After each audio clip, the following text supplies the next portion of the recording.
On today's episode of The Truth About Beer and... There was like this demon thing that came up every time I was in any dark area. And it would listen to me, and it wouldn't attack me. And when I would tell it to leave, it would leave, but it would try to take me with him.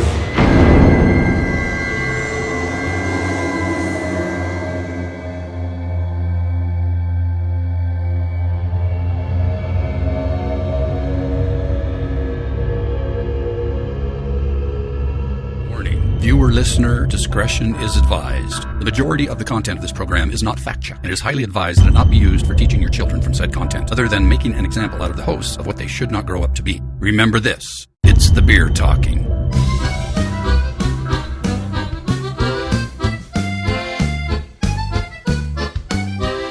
Welcome to The Truth About Beer. Hey, sit back. Crack open your favorite brew and pour it into a frosty mug. Hey, thanks for joining us for another episode. Yes, thank you. I'm Keith Davidson. And I'm Papa Joey Stay. And we're your hosts for The Truth About Beer and...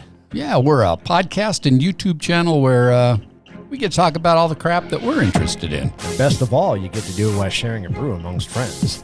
Hey, and if you're a returning listener or YouTube watcher, thank you so much for coming back. Yes, thank you. But if you're a first-timer, well, thanks again. Yep. Yeah, please like, share, and subscribe to our YouTube channel. And don't forget, on the bottom of the YouTube page, there's that little notification bell. Make sure you click on it, because what that'll do for you is our new episodes. Yeah, you'll get an alert every time we release a new one. That way you won't miss out on it like today's episode. Yeah, and we're really excited about today's episode. Yes, we are. We hope you enjoy it. Yes, we do. Everybody, cheers. Cheers. Cheers to episode 206, which is part 2 of Ghost Hunting 101, the interview. Where is it? I still look forward to that sound. I don't know why. The interview. That's cool. Pretty exciting. Oh, I should taste it. That's very good. That's really good, actually. Oh, God. Guess what I did? Inhaled it. But it is really good. It's becoming a common theme with you here. No. You can't breathe and drink at the same time. It doesn't work. No, there's two different pipes that you use there. One goes to your stomach, the other one goes to your lungs. I like multitasking. I'm not very good at it. That's very good. I like it. So we had the cherry bomb last time. And then we got the paranormal, which is really... Oh, it says gluten-free. That's exciting. Oh, that is exciting. I don't think I have an intolerance to gluten, but, you know, for those of you that do, this is perfect. What? It's perfect. It's phenomenal. Oh, come on, give it to me. Oh, that was quick. That was 35 seconds and we digressed. That's awesome. That's about average for us. Wow. So this is part 2 of Ghost Hunting 101. 101. Gosh, we got so many numbers involved. It's episode 206. I was thinking about that today. We look at our UFO episode. It was UFO Adventure 1.1, Paranormal Adventure, whatever. We're up to that was now. episode 202 was the UFO. But you know what? We haven't done an investigation yet this season, have we? We have not. Or have we? Well. We just got back from a trip. We did, and if you watched the latest Tabian Minute, well, at this point, it's probably it's like 2 weeks ago. Probably a few of them in there, but hey, or was that 3 weeks ago? No. It would have been 3 weeks ago at that point. Yes, we took a trip to New Mexico. Oh, it was a blast. It was a lot of fun. Yeah, kind of took care of a couple of our interests. Dual purpose. Dual purpose, yeah. So a little UFO action and paranormal. So, well, I had never been to New Mexico, so it was my first time. I've been there. I got married there. So you know it. Well, we didn't go to Albuquerque, though. Oh, See, so you were further north. Yeah. Okay. Yeah, this was south. I've traveled the southern route before on the way to Texas. So I went through the town. Well, damming anyway. I didn't go all the way up to Roswell. Yeah. Which is a cool little town. We had a good time there. It's a lot of fun. A lot of crazy stuff. I haven't recovered from getting probed yet, but at least you're sitting. I'm sitting. Yes, yeah. The ice pack able helps. to do that. A bag of frozen peas between the nose. Oh boy, yeah. So I gotta say, I'm really excited. I'm really excited about the rest of the season because we got some really cool shit coming up for our audience. Yes, we do. We're going to continue down the paranormal realm, I think. The paranormal highway. Paranormal highway, I like that. The journey continues. Yes. Yeah, I do want to give a couple of shout outs, though. So we did do an investigation, and I used a new app on my phone that Joey introduced me to called GhostTube. Yeah. Speaking that we, working around with some new equipment. And I just tried it just for the hell of it. And I'm not going to give it away, but we were pleasantly surprised. Yeah, it does some pretty cool things. Yeah. And so the shout out goes to a YouTube channel called Amy's Crypt out of Australia. Very cool. So the app is, I believe, developed by her and her husband. And yeah, I've had some experiences at home. In fact, I had to just turn it off and put it away because it was scaring the wife. Stuff was happening. Yeah, we don't want to, encourage that kind of action especially at home. in your home. So, yeah, exactly. But no, I mean, you look at, being musicians, we're always looking at apps that, we could use, and some of them are just flat out crap. You download it, we get a certain amount of accessibility before they want you to pay $15 a month to get the rest of the app. And this app was actually, it gives you a lot for being a free app. It's that Swiss Army knife type of an app. So besides giving you, a recorder, which your phone is anyway, gives you a quasi-obulus type of thing. It's which got works a pretty good really site. well. Yeah. And then an EM meter. Yeah, very cool. I'm definitely going to use that on future investigations because I like to compare the two because we had an actual obulus next to us too. So right. I was curious to see how they both acted. So yeah, and they were getting some similar action. Yep. So, and of course I want to debunk everything. So my thought process was, when you pull up the app, the first thing it says on the bottom is listening. So in my head I'm thinking, okay, so is this a AI type of setup to where it's listening to the conversation and it's going to spit right back? But that didn't happen, I don't think, one time that whole night. Everything was spitting out was unique or timely. And timely, right? Yeah, right. So it was interesting. I enjoyed it. I really did. Yeah.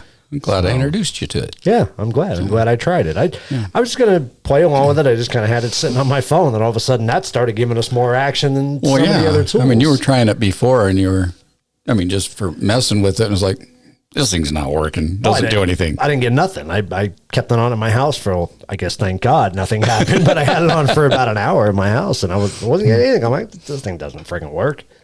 And then we tried it there, and pleasantly surprised. It was some really interesting stuff came through. It's very cool.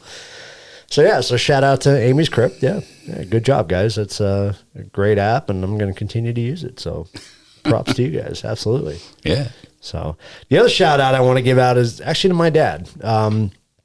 Since we really work on the paranormal side of things, his book that came out, we discussed it in his interview, was Twice Upon a Time. It's a great paranormal romance time travel. So if you get a chance, absolutely go check it out. It's a really cool story. You find it on Amazon or you can Barnes and Noble. Barnes and Noble. You can get it in an ebook or you can get a hard copy as well. But yeah, great read. A lot of fun. Kind of some nice little twist in the story. So yeah, very cool. Or hunt Dan down once you get one and have him sign it like you did mine. Get your autograph. Yeah. So yeah, very cool. What episode was that we did with him? This is episode 4 or 5? 5. I want to say it was 5. Because 4 was us. That's right. It was 5. 5 was him. So go check out episode 5. Really cool. He's, he not just because he's my dad, but he really is a wealth of knowledge. I mean, he's definitely tell you some stories. So. I'm forgetting how to count, I think. Now we're in season 2, and it's 206. 206. That's too many numbers. We made it hard on 206 ourselves. Ghost Hunting 101 Part 2. I think we did that in episode 202 also. Yeah, we did. Like, It was because that was 1.1. UFOs 1.1. Oh, man.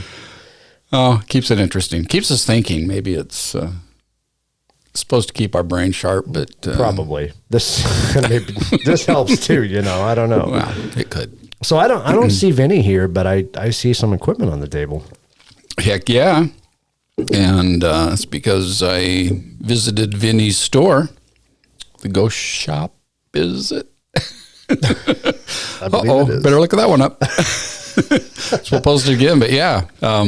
Vinny got me set up with this fine mail meter and my K2 and a spirit box. Ooh. And the recorder I already had, but they're all very special.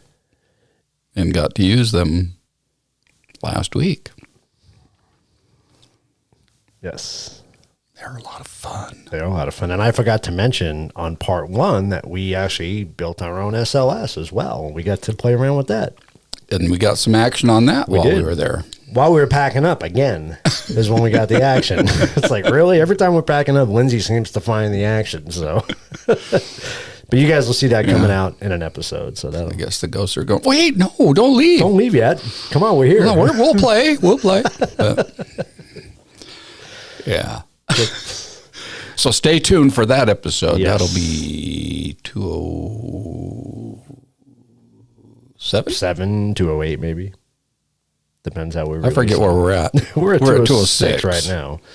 So yeah, it could be 207. Yeah, it could be Possibility. 207. It depends. There's something else that's kind of Pressing. clogging up the headlines right now that we may have to throw in there. I don't know. We'll see. We'll see how that goes. Yeah. But stay safe. Wash your hands. Yes. Well, we don't have any sanitizer here, but it's okay. Did you see that? It was like a news conference of some lady, and I don't know if she was from like the CDC or whatever, and she's just talking about, that the way that you spread it is by, touching your mouth or, not washing your hands and all that. And in the middle of her talking, our shells out, she went, so I think she was going to turn the page or something. That's good. awesome. Yeah, practice what you preach. That's funny. I saw one that today was really funny on Facebook though. It was an alien, and they showed the shelves were empty with toilet paper, and the alien has a little caption saying, "See, this is why we can't tell you the truth about aliens." So it was kind of funny. Well, that is the truth, though. It is. It is the truth. Everybody go out and buy a bidet. Right? Then you don't have to worry about toilet You don't paper. have to worry about it. Yeah. Oh man.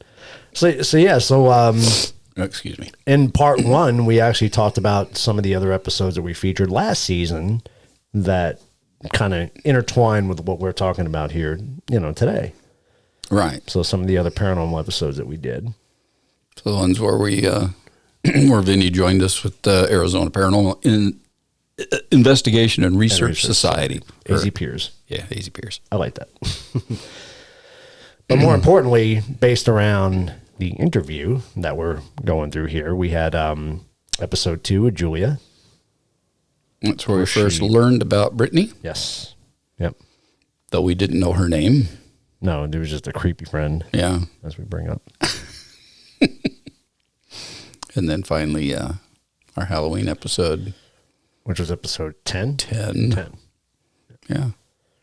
We got to sit down with Brittany and Julia and talk about ghosts. And heard some other cool ghost stories we that did. night, too. That was... Yeah. Now, that episode's just not about Brittany. There's a few others that we call, talk to, and they tell us their stories. And there's some pretty creepy ones.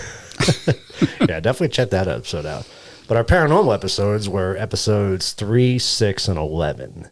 Right. Or our actual investigations. Yeah, speaking of episode 3, our first one, Gila County Jail. Ooh. You and I get to go visit there again this weekend. We do. So there could be another episode coming up on that one. I think we should do a live stream from there. That'd be fun. Yeah, we need to. I don't know what the network is like there. Might not be able to get out, but, but we should. That would be fun.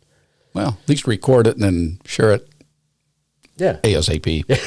As soon as we have Once you get back in the cell service. Get out of cell hell. We can share. Yeah, that is going to be a lot of fun. So, but, so before you actually proceed to do an investigation, there's other steps that are involved, which we kind of hit on, last episode. And today specifically, we're talking about the interview process.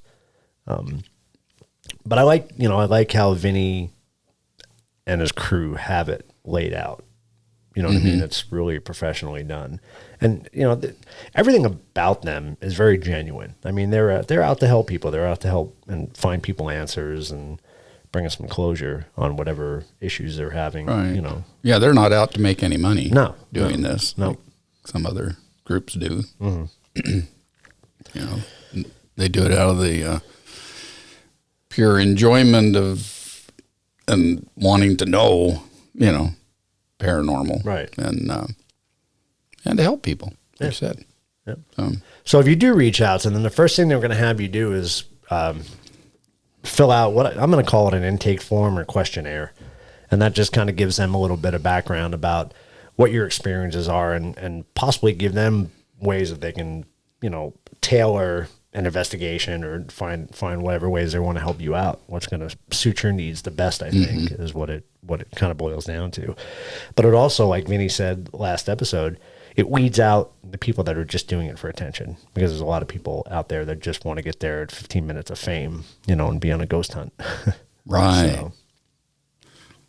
So I think it's really good that kind of gives a way to weed those people out. So I was going to go through a couple of the questions here, and we can kind of talk about how that relates to the interview that Vinnie and Brittany did. So okay, so why don't you ask me the questions, and then we'll see if we need to proceed. Okay. Can you describe the paranormal experience? Maybe. That's not starting off with the question. Well, I don't know if it was paranormal or not. True. So, good point. Yeah. I know which one you're referring to. Yeah. If you watched part one. You were I did bring it up. Yeah. The next question is, if it was an apparition, how far away was it from the person who reported the sighting? And that obviously be you if you're reporting it. I got within about 15 feet. That's pretty close. Mm-hmm. It's not bad. Then my windows were too dark and I couldn't see anymore. And then it disappeared. If it was an experience, what happened? What was the person doing when it happened? Well, you were driving. I was driving, yeah. They were walking, carrying suitcases. And for the record, you were not under the influence when you were driving, so. As far as I know. I was under the influence of sleep deprivation. That's true, too, because it was 2 a.m. when it happened. Yeah. Did the entity manipulate, make contact with the subject, make sounds, have a smell, or move any objects? Well, just their suitcases and their feet. But so this is definitely a question we can relate to Brittany with right. her experiences. Because she had. Is the answer all of the above? Because that's pretty much what happened to her. So, did the entity acknowledge anyone present in any way? So obviously, if the entity interacts with you, and I think we experienced that on some of our investigations, because with them answering some of the questions that we asked, whether it's through the spirit box or whether it's through the Ovilus or what may be, or ghost tube, then I would say they're acknowledging that we're here, right? Mm-hmm. So to speak. That's kind of So I guess that would determine whether it was an intelligent haunting or whatever, as opposed to a residual energy. Yeah. Then did he? Well, this kind of correlates to that last question. Did the entity speak, and if so, what exactly did it say? I know what ours said. I'm not going to reveal that right now. No, you got to hang on for that one. I don't know that Brittany mentioned any vocalization though of a entity, did she? Not really. It was all pretty much visual and physical. And physical, yeah. Yeah. Yep. Yeah, that would only add to the creepiness. Yes, very much so. If it talked to you, could you see the apparition? If so, was it solid or was it translucent? And this is another area where she's experienced. I would say, there's speculation. Is it the same entity posing as other figures, or is it different entities every time? Because she's had a few different descriptions. Yes. So there's the one that Julia witnessed, which isn't one that actually Brittany talks about in episode 10 of last season. I don't know if you want to go into any of that at the moment, or should we roll that part of the interview first so they can kind of see what was? Sure. We'll do part of the. So what we'll roll right now is we'll roll part of the introduction with Vinnie and Brittany, kind of get into that, and then I think it's shortly thereafter it gets into Julia's experience.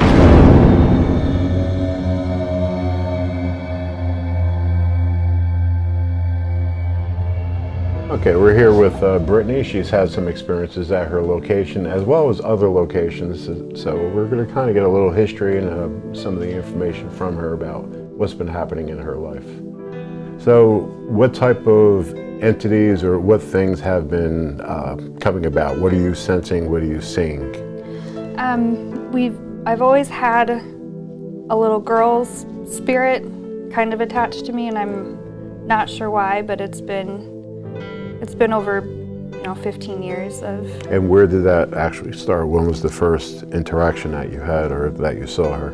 It was at my mother's house that we had built in Gilbert, and the very first thing I can remember with her was my little sister and her friend running in my room to tell me they saw this little girl in like an off-white nightgown, kind of older looking, run through the kitchen to my room. Okay.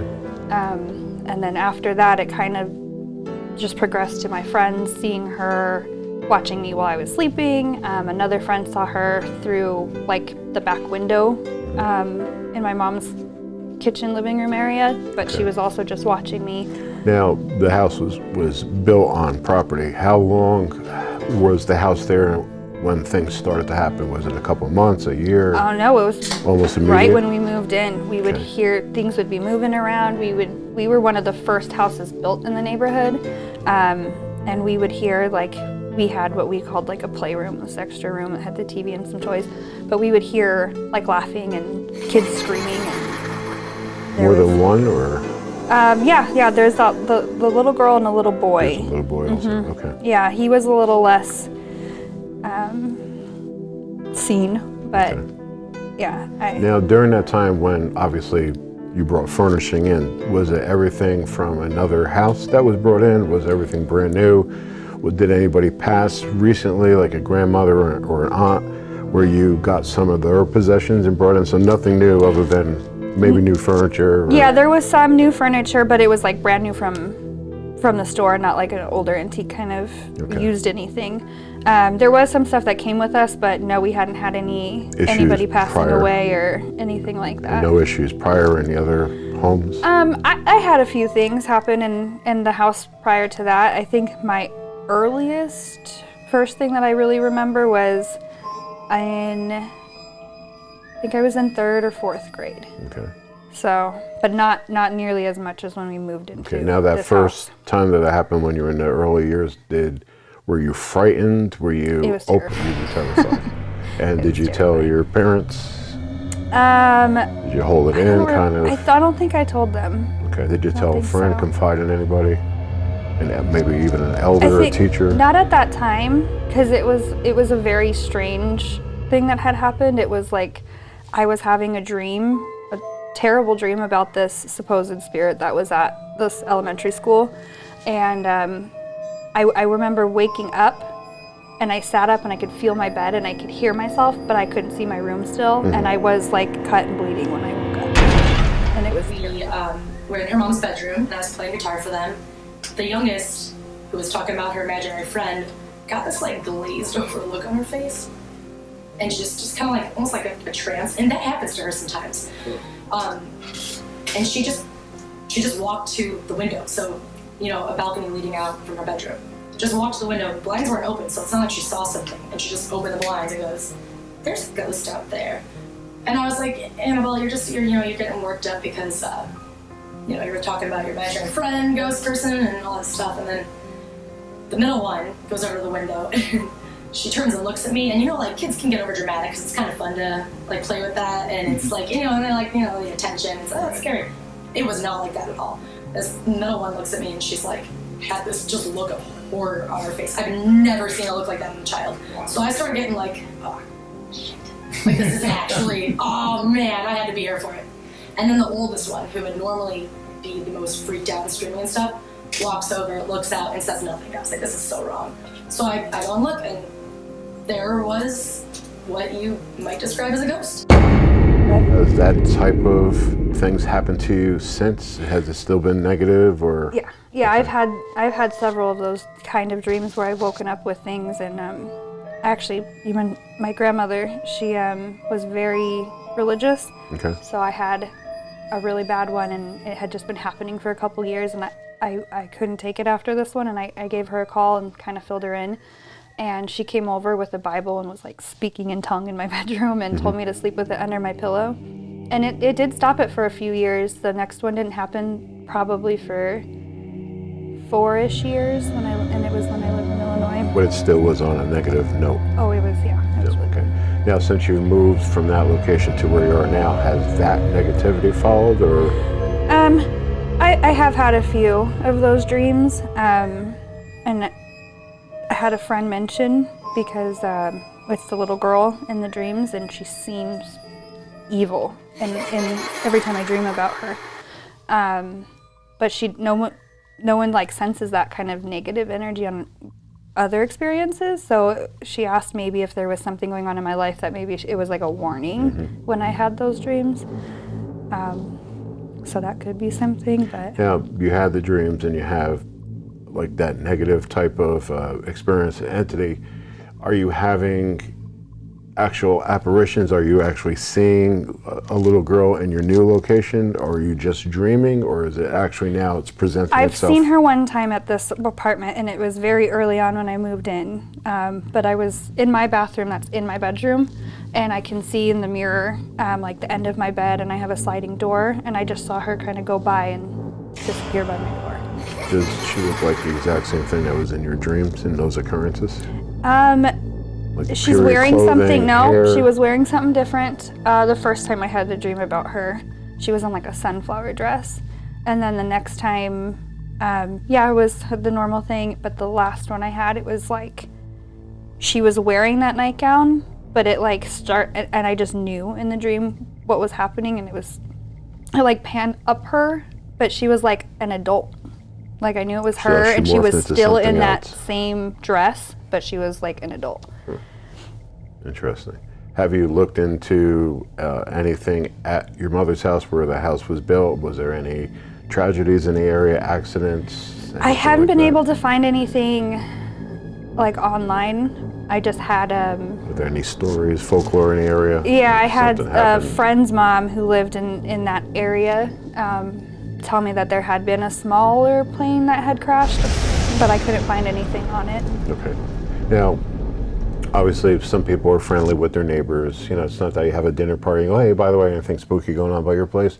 But has anybody else in that vicinity of your mom's house, has anybody kind of mentioned something odd that happened to them, or a story or something that?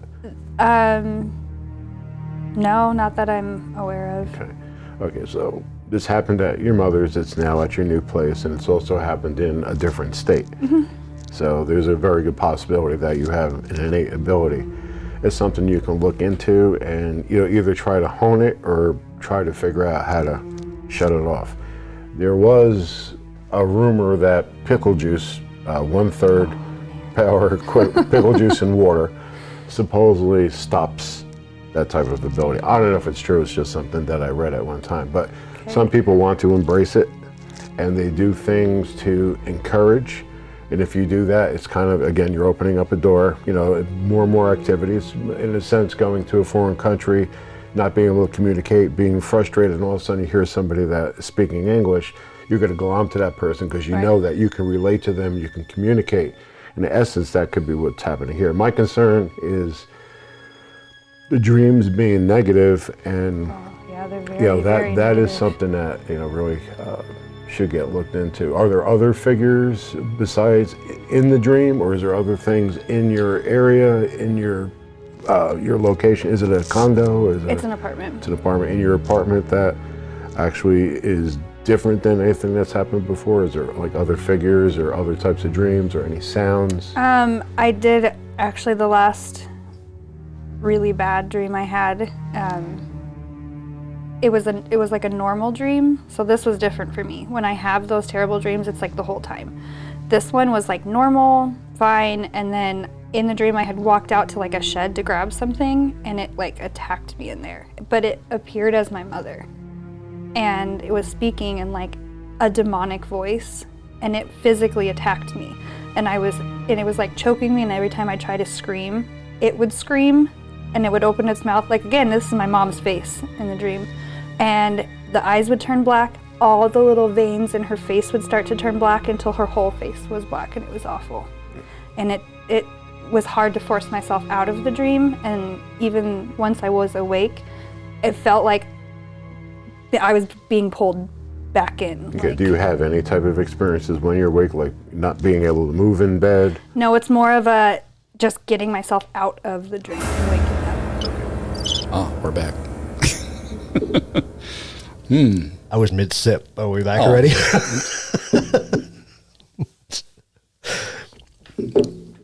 So, there is a creature that,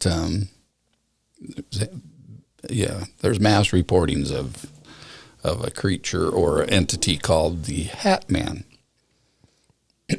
I've heard of him. And so both of them talked about it. That part of the interview of Julia didn't go into what she saw other than what could be considered a ghost. But what she described in the episode where she told the story is that it was a very tall, slender, dark shadow with a hat. And so it kind of sounds like the Hat Man. I believe the term was Abe Lincoln. I've heard that a couple of times. I think he was tall too, wasn't he? Or supposed to be? Yeah, he was supposed to be. And he had a hat. Just didn't want to leave. I know. So yeah, the Hat Man and the story of the Hat Man, or the people that talk about it goes back centuries. It's not anything new. So, and is he evil or not? We don't know. I mean, there's rumors or ideas that he could be a time traveler or an alien. But do you ever hear, in all the stories you hear about the, whatever they call him, the Shadow Man, the man with the hat, whatever it is, the Slender Man. I don't think Slender Man's the same. Isn't Slender Man different? They just did a movie about him. But I don't think you ever hear of any physical issues other than sleep paralysis. Right. Or he shows up when you're distressed or you're going through some bad things. And they say he also tends to watch people while they sleep, or they'll wake up and witness that he's watching them. Yeah. That's creepy. That is pretty creepy. Yeah. That's what makes Brittany's experiences so crazy, is it's not just the Hat Man that she experiences, you know, that's kind of a well-known, I don't want to call him a creature, but entity, I guess. I would say entity, yeah. Yep. Who knows? I guess he could be a creature if he's the one that does the scratching. And Yeah, but again, you never hear, when you hear of the Shadow Man, I never hear of any physical implications from having that experience. You know what I mean? Yeah. It's always, I mean, the closest it came was, I think, Julia in episode 2. At one point, she said the presence felt demonic. right. But nothing. It was just dark. Right, Yeah. right. But nothing, I mean, but anybody sees something like that could depict that as demonic. You know, I mean, everybody's Yeah, got it's their going to own- be uncomfortable. Right, right, right. So, But demonic to me is possessions, is, causing, Right. inflicting harm, which, Brittany has experienced that as well. there was a thought that I had that I don't have anymore. It was fleeting. It is fleeting. It's gone. Goodbye. It'll come back. They always do. Yeah, at the wrong time. It always pops in your head. Wait, we're not talking about that now. But, Brittany had mentioned several times to us, I think we really got into it in episode 10, was the fact that she would wake up with scratch marks on her arm. And I think at one point in an interview with Vinnie, she does mention the fact that she woke up and her leg was bleeding. Yeah. Was that was more of a demonic person, right? I'm Or entity, thinking that correlated to the little girl.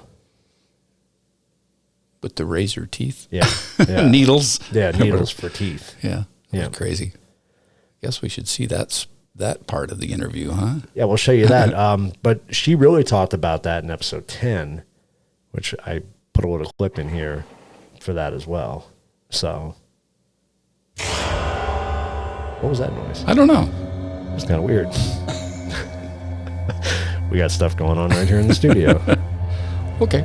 All right, well, while we figure that noise out, check out this clip. What brought it on? Do you know what brought it on? Or? I have no idea what brought it on, but it was in elementary school in, I want to say, 4th grade-ish. That really? Mm-hmm. Oh my god. I don't think I realized The that. first thing that I remember, and it was like a really, Yeah, you get You're a really intense thing too. Is the first one that I remember. There was just some little story at our elementary school that a little girl named Candy had gotten like shot and killed on the swing because there was one missing, and I had this like night terror. And in the dream, I was at some like carnival with one of the kids in my class, and the like ghost of Candy was there, and she had these rows of needles for teeth. And if we didn't listen to her, she would like bite us. So I woke up, and I sat up. I could hear myself talking, and I could feel my bed, but I couldn't see my room. It was still the dream, and I actually woke up with cuts. So that was the very first, Wow. the earliest thing I can remember. Now, when these dreams occurred, was there any type of physical situations going on with you? Any type of head colds or any type of medical things happening? No, not anything No type of specific I can think medications of. that Oh, no. So nothing was actually triggering this. No. We don't want to go into any type of personal details, but was there any trauma going on during the time that these were happening in your life? Bad relationship, anything like that? Any type of negativity that might have been playing on your subconscious? I'm highly stressed, but that's a regular thing. So well, you nothing might- specific that I could think of at Okay, that well, time. just for your health, you just might want to try to figure out how to alleviate that. I've got high blood pressure, and part of my thing is I get upset. Mm-hmm. My wife doesn't understand why I get upset, but I do. So somehow you and I both have to teach ourselves how to calm our jets Yes. and do that. So read something, do whatever to try to get into a better frame of mind sometimes. But I'm just worried about the negativity. The good part is it's in a dream state, and it's not come to fruition yet. There's really, have you had any signs of scratches or? Yeah. You have. Yeah, Okay. I have. But it's strangely enough, it's not actual cuts when this happens. It's and what alerts me to it is like a burning feeling, and they don't look like scratches. They So it's not look like fingernail scratches. no, nothing it looks that. like fading burn marks. Okay. Could it be something like a lash from a whip? Possibly. Does anything in your dreams kind of resemble that type? So there's nothing that physically manifested to... From my dreams, I have woken up, like I said, that very first one I had scratches and I was bleeding, and that did correlate with the dream. And another time, totally separate dreams, but this one was reoccurring kind of, there was like this demon thing that came up every time I was in any dark area. And it would listen to me, and it wouldn't attack me. And when I would tell it to leave, it would leave, but it would try to take me with him down this like hole. And it grabbed me at one point, and I did have a scratch on my leg when I woke up. So little things like that. Okay, you seem to be remembering pretty well. Oh, yeah. Do you need to have like a diary where, because I have one on the side of I have a notepad there. I have weird stuff that goes on. And I can't remember, I'll wake up and go, oh my God, I gotta remember that. And I can't, so I've been writing stuff down. That might be something to, kind of do, just have a journal of all the different types of things that are going on. See if there's some type of pattern, something that may be going on during the day, during your workplace, or whatever else might be kind of putting you into that mindset. Because when we do sleep, we're going into different realms of reality. That's where a lot of people tend to see things, is when it's at night, when their body's fatigued.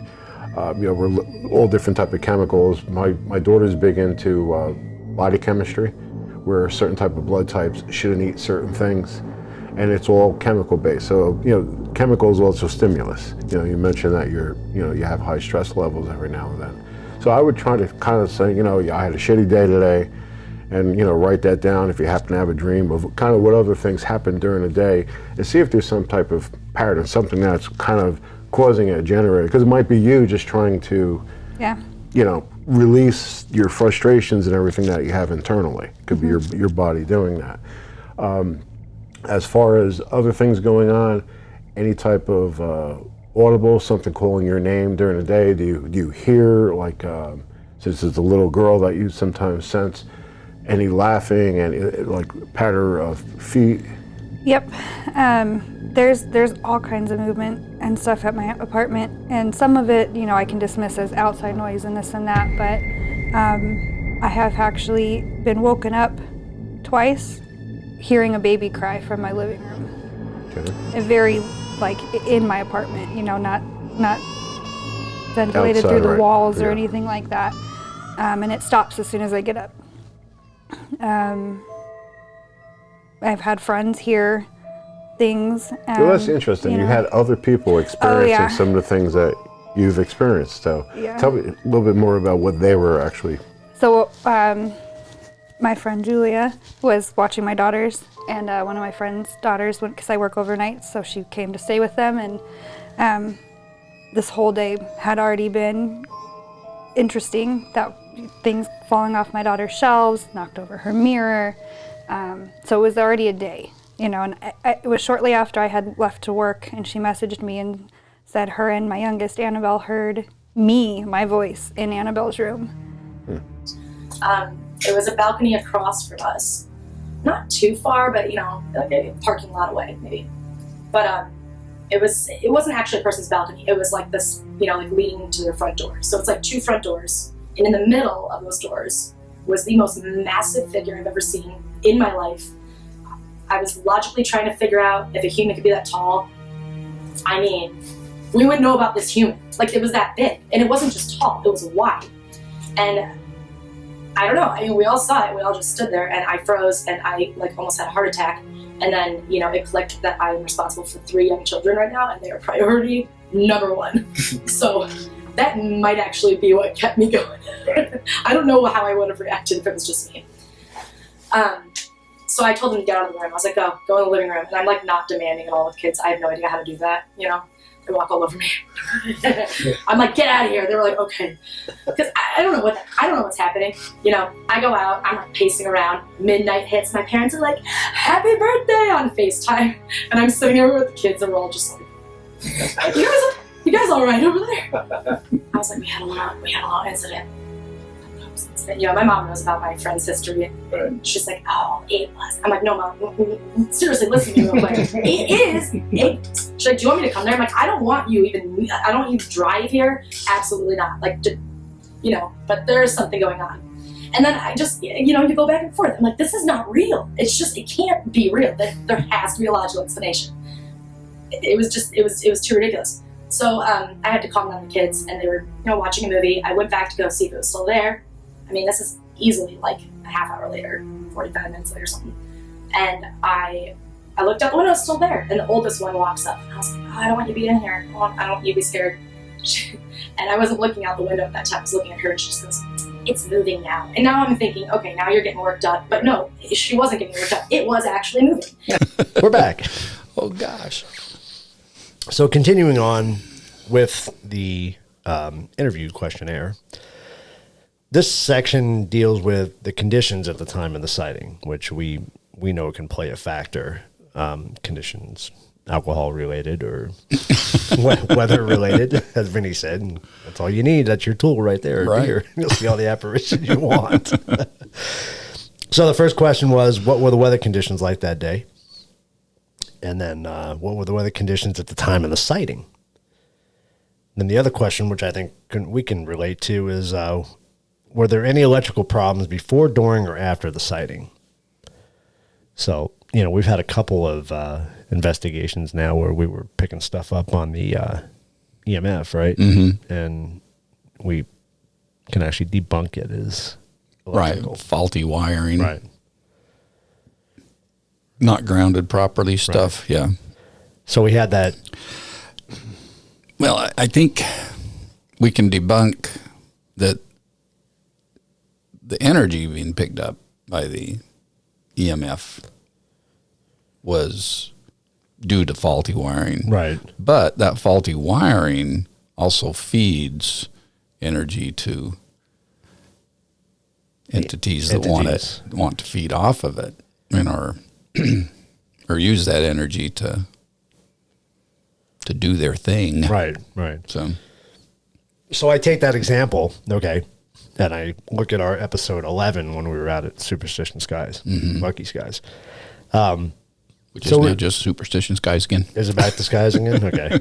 So, so in that back corner where they believe that they would pick up the Indian, if that wall that was right up against the kitchen, we noticed they had a lot of wiring issues. Right. So that question goes back to, so did the entity feed off of that energy and was able to present itself in that corner because that's where it was the highest? Yeah. And that was the footage that disappeared off of the SLS. Right. It was there. We all saw it. Yeah.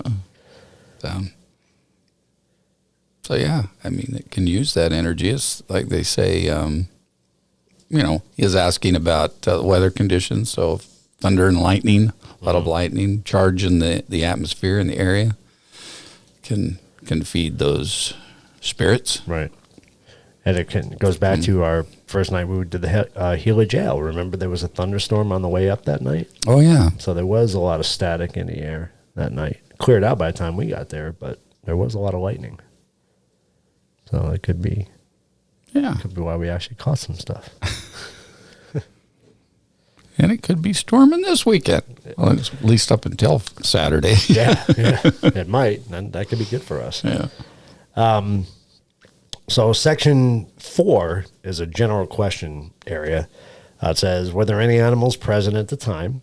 Where we learned that Brittany doesn't have any animals. She is terrified of goldfish. She doesn't like goldfish. What were the reactions of the animals before and after? Now, I don't know if you've ever had this. You know, we're both dog people, but I've had my dog stare at the wall and bark. Oh yeah, for no apparent reason. Yeah, you know. No, I especially when we were living in Chandler, in the rental house, there was a wall that didn't have anything. We didn't hang any pictures on the walls because we were renting, right? So nothing on that wall to see, but the dog sure did. And it'd bark up a storm. Yeah. Like, okay. You wonder what they're barking. Yeah, what did they see? What are they barking at? Did any objects break before, during, or after the experience? So I'll go back to the interview with Brittany, and we'll play this in a second. But at one point, she talks about when she had gone to Sedona.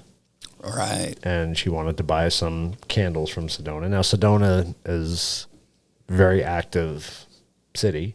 And there's a lot of, what's the word I'm looking for? A lot of psychic. Yeah, well, a lot of, I guess you could just say spirituality. Okay, that's a better on word. there. Yeah, So, I like that word. Yeah. So she bought some candles from Sedona. Figured she'd bring them back to the apartment, and maybe it would help calm things down a little bit. But quite the opposite happened. yeah. Don't think the entity liked the candles very much. And come to think of it, I don't think the entity liked her cell phone. That's as well. That's what you're going to hear. So check out this little clip. She talks about her trip to Sedona to get the candles and what happened when she actually went and lit the candles in the apartment. It makes me think of, I went to Sedona one time and I got these candles up there, you know, one that was supposed to be meant for love, money, and protection. And I was working on something. I'd been sitting at the table for a good 30 minutes to an hour, had my phone on the charger, and I went and got the candles and just lit them because I happened to remember them. And this was the first time I was lighting them. I lit all 3 of them, and I sat back down, and not even 5 minutes later, my phone just flew off the charger, off the table, just went flying. Yeah, that's a plugged-in charger, not a cradle. Yeah. Okay. Yep, and then I put it back on, went sat down again, not even 2 minutes later. So I blew out the candles and just left it. Didn't use them again. We're back. We're back. Where did we go? We went into the interview. Deep into the interview. Yeah, there's so many interesting parts in that interview, or at least the experiences that Brittany has. Yeah, I know. And what did I want to bring up? Well, there's stuff that we talked about a lot in episode 10, but there was stuff in this interview that were not mentioned in episode 10. Yeah, new stuff. Yeah. Mm-hmm. Yep. Which just goes to show that she's got a lot of crap going on. Yeah, a lot of and I think Vinnie was kind of surprised too. There's a lot of physical contact with her. You know, she's at the scratches, the burn marks on her arms. Yeah, and they'll happen even when she's just driving. She'll start to feel it. I think one of them happened at work, she said. Yeah. In episode 10, I think she talked about it when she was at work. She noticed it. That's kind of crazy. Yes, it is. But I think we discussed, probably on our own, I don't know if we mentioned it in any of the episodes, but I think you and I discussed how she really is. She seems to be a conduit for this stuff, you know? Yeah, kind of a magnet. Yeah. And she probably is a good candidate to be a medium if she honed her skills. Yeah, or chose to do that. Yeah. You know. Yeah. Well, it might help out with her children too, because her children are really also, it's not just Brittany that's affected by it. It's her children that are affected by it, and they're scared to death. Yeah. So they talk. Go ahead. No, I was going to say, I think her older kids are freaked out by the younger kid. Yeah, that's what it seems. She's the one with the friend. Yep. Yeah, so Annabelle, I don't know. Annabelle's the youngest, right? I believe so. Yeah, and she's the one that we talked about in episode 10. See, I can't keep the numbers straight anymore either. Yeah. That she had the imaginary friend. Was it a boy or was it a girl? I think it was a boy, wasn't it? I think it was a boy. Yeah. That wanted wood, right? He kept wanting wood. I think that's what was mentioned in episode. I have to go back and watch episode. Oh, I'm going to have to do that too. Yeah, there's so much going on. I know. Yeah. And he wanted her to come with him. But, right. But he didn't have any legs. Yeah. Yep. Something like that. Yeah. That was creepy. A lot of creepy stuff. So her having the ability to possibly be a medium, you think that would help out with the kids, help explain better to them what's going on? And because right now I just think they're all kind of probably confused, but at the same time kind of accept that this is just part of life. This is what's happening. Probably. I mean, it's followed her everywhere, so Well, that they've just grown up with it. It's followed her since she's young, too. This just didn't happen when she was an adult. All right. We did learn that in episode 10. Yep. And on this interview as well, she talks about how it's kind of followed her from house to house. And her mom and some of her friends also have the same experiences. Yeah. And it's interesting. It's a lot of it is the little girl. Right. Which, some say that demons come to you as like children or little girls or whatever because they're not threatening that way to kind of win you over. And then. But it was also a story that she learned about in school when she was very young. And this was the girl that died, right? Right. When she was in school? Yeah, we didn't know how she died, though. But she died on the playground or something? I believe so, yeah.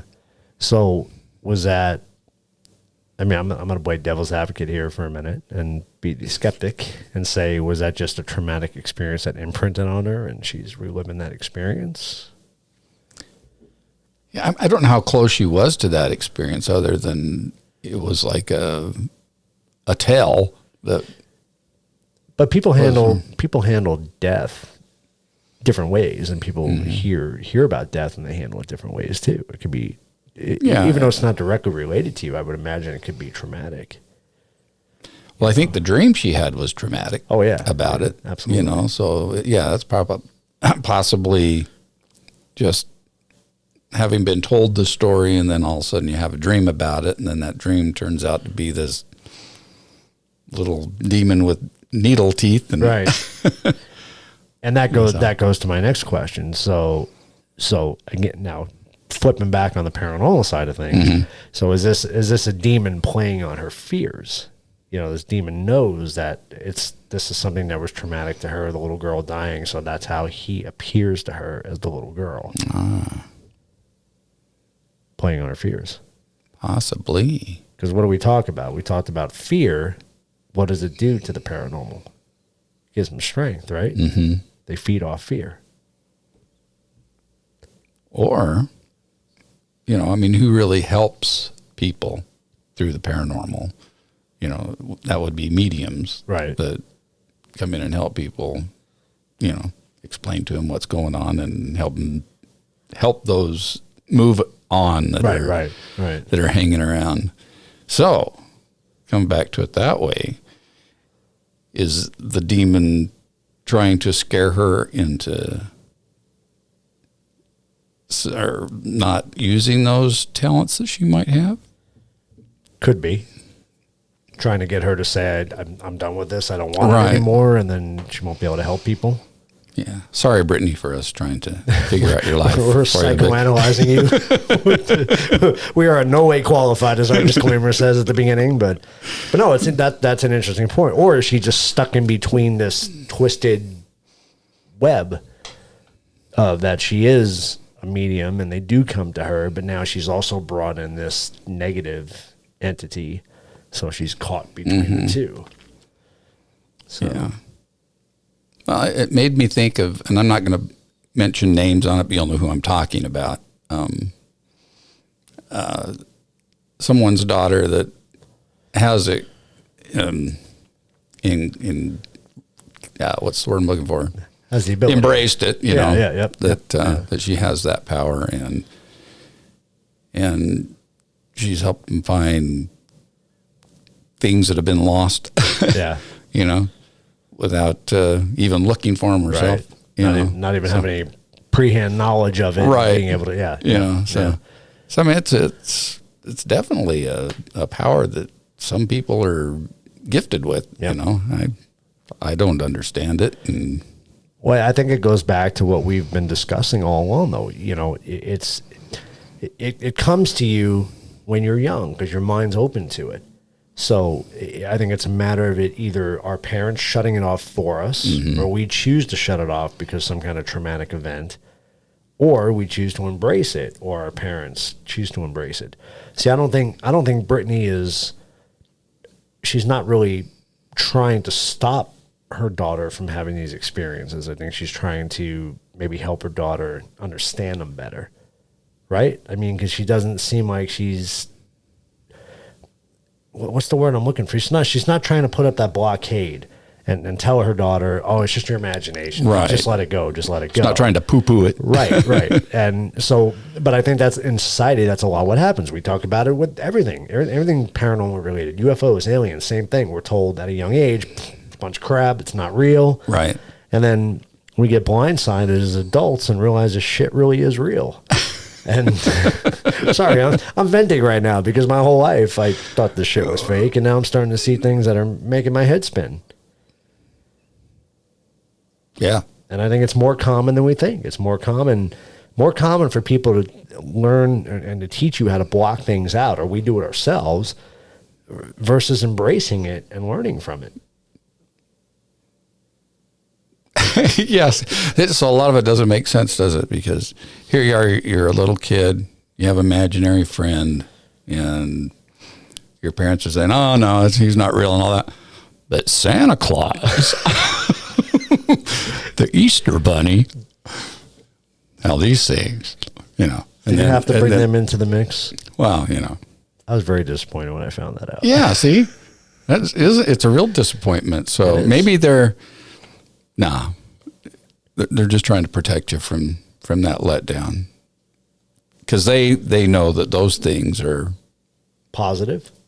Well, no, let's say, please, if you have children watching this or listening, close their ears. This is 18 and older anyway, so.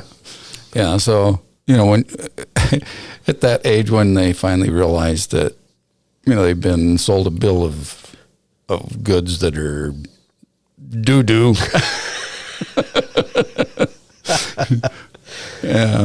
You know, so they go through that letdown. Right. You know, so I think as adults, we probably do see, or a lot of adults see paranormal. I have a real hard time saying paranormal. You can say paranormal. Paranormal. You know, they see that as being the same kind of thing that, you know, well, we're going to let them down when they're older about, you know, Santa and the Easter Bunny. We don't want to, you know, have them really fall hard when they find out this stuff isn't real either. Right. You know, so I don't know. But I think that's why it is shocking, and that's why we learn to dismiss it as we get older too. And it's hard to reopen that door, I think, once you've closed it.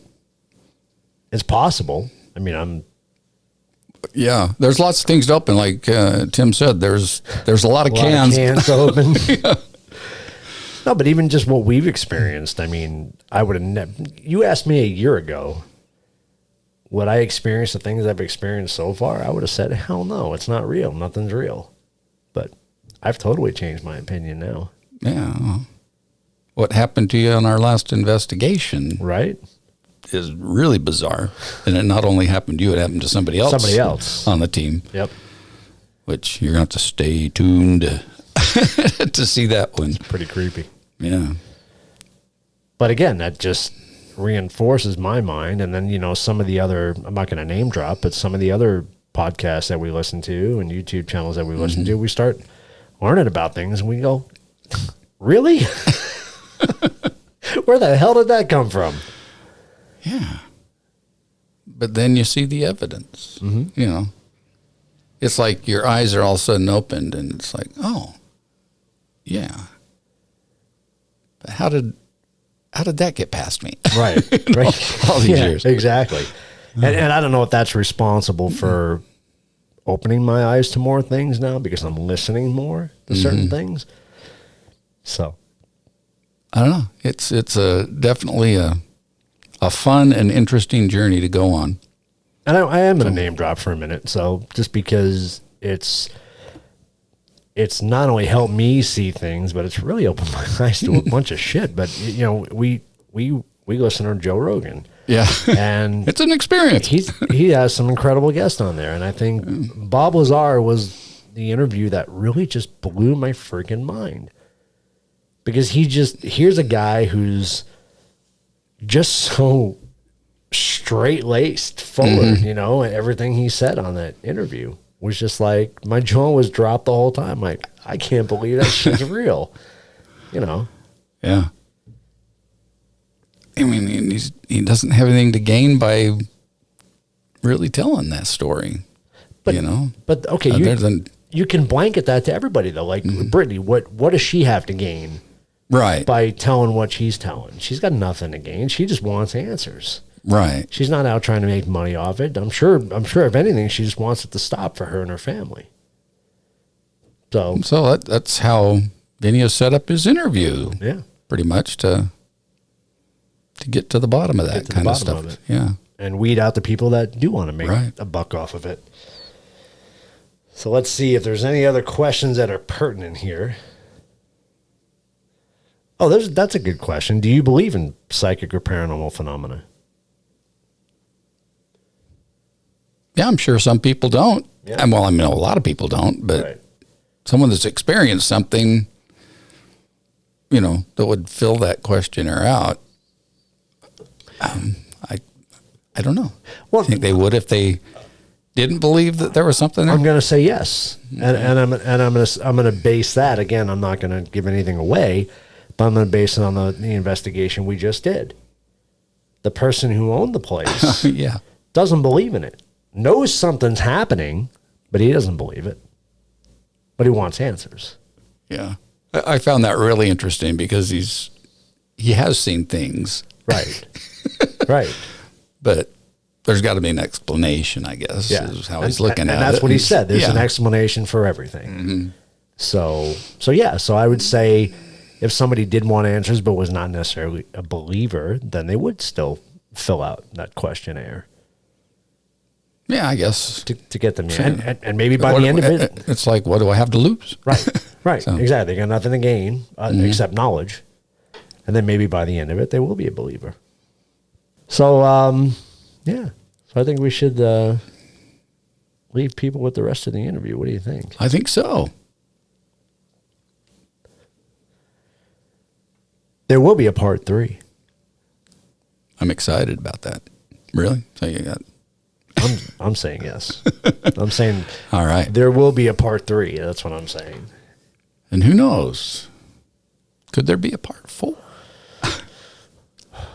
Is there a second interview? Well, let's say you have an investigation. That's part 3. Part 3, and then from that investigation, you come up with some plans to cleanse the place. Ooh. The Cleansing. The Cleansing. That's a great title. So there might be a 4. Who knows? We just keep stretching this out. Why not? Nobody has any place to go. No, nothing to do. Yeah. The spirits will always be there, so. Yeah. We'll milk them for everything we got. No, I like that. I think we'll do the investigation, then we'll do the cleansing. That's good. It'd be the shower scene from Psycho. That's the cleansing. Yeah, right. There'd be some form of cleansing going on. I don't know about the good kind, but you know. Oh boy, I'm telling you. Glad we're not comedians, right? Oh, yeah, we'd get booed off stage really Stick quick. to our day job. Hey, we got built-in laughter there and claps. That's all we need. Right. Then we'll have crickets for an audience. Oh, I didn't mean to hit it twice. Okay. There you go. I like that. That works. Hey, but I do want to shout out to our listeners, though, because heck yeah. Without them, we wouldn't keep doing this. So it's great. We really appreciate it. And we hope you continue to subscribe to our YouTube channel, for sure. Yeah, share it and get your friends to subscribe. Absolutely. Definitely help us. So we have lots of ideas and plans we'd like to do and share with y'all. We have lots of cool shit coming up this season. Oh! That was paranormal. Hey, and don't forget, check out the book. Twice Upon a Time. Good book. Have you finished reading it yet? Not yet. It's a great book. Not yet. I've got to make more time. We don't have time. We're too busy doing this stuff. Get a life. Get a life. Wow. Well, for now, this has been The Truth About Beer and Ghost Hunting 101. Part 2. The interview. As far as we know. Until next time. Yeah, everybody. until the investigation. Cheers. Well, it sounds like there is something going on. It doesn't seem to be dangerous, but I just don't like the dream aspect of where it actually takes you, trying to bring you with it down in a hole. There are psychiatrists that even try to find stuff online, just see something that other people are experiencing the same way and what has been going on. I would definitely keep the journal for sure to see if something is triggering, some type of things. Yep. If anything gets, crazy where, you're waking up and you can't move, like if you want to go to the bathroom and you try to get up. Yeah, that hasn't happened yet, okay, thankfully. But, if anything like that, then we really should just kind of get in there. But, what we tell a lot of clients, it's your home, you're in charge, it's your place, you are living. And if there's something that is not agreeable to you, ask, please. And you've done it before hey, stop doing that, and you had some type of peace. Stay with that. Just say, look, I don't like what you're doing. I don't like these dreams. Whatever you're doing, I need you to stop. Okay. And see if just that is enough to kind of I'm always calm afraid to things down. just piss it off. You're just asking it to, please stop doing that. You're not commanding it, get out of it, you're not getting, kind of ridiculous with it. Right. Just see if, hey, please respect me, this is what I need you to do. Please stop doing these things because, it's bothering me. Now, on the other hand, if it starts increasing, obviously there is a dialect because something is happening. Right. So that's another indication where then we can take a look at that seriously. Okay. But if anything, I'll give you my card. If anything develops where you're actually having real physicality, yeah, definitely. You have pets? Nope. No. Okay. Not even goldfish? No. Okay. Sometimes goldfish are very intuitive. I don't like fish at all. No fish. I would definitely keep a journal. Okay. And keep an eye on things and be a little kind of demanding. Hey, I really prefer that you don't do that. Respect me. I haven't done that because it kind of makes me nervous. But well, you are basically evoking in doing that. Like people talk about Ouija boards and everything. Mm-hmm. Yes, Ouija boards. It's a big opening, but just by somebody sitting down and trying to do like a EVP session, mm-hmm. you're invoking. It's right. Almost the same. The Ouija board is a more focused thing, but any type of, hey, is anybody here? You're inviting. Right. So we're not asking, hey, is anybody here? We're just stating, please, this is something that is upsetting me. Please respect me. I do not want this to be happening anymore. Okay. You're not asking it. You're making a statement. Sky is blue. It's a statement. Yeah. You're not trying to dialogue. You're just telling your wishes. Yeah. And empower yourself and see how, if that I'll helps. try it out. If you try that in your benefit, maybe it might take hold. Like I said, if anything changes, gets negative, you definitely have to kind of reach out. And don't feel, if you want to sit down with somebody, whether it's a sensitive, there's a lot of people that do tarot readings and stuff like that, but there are people that are intuitive that, can sense something going on. That. They're hard to find because, everybody's into making money off of you, and it's difficult. I can ask a couple people and see if I'll forward it over to Keith and Joey, but it might be something that you might be comfortable doing. Yeah. So, but, I think you're going to be okay for the most part.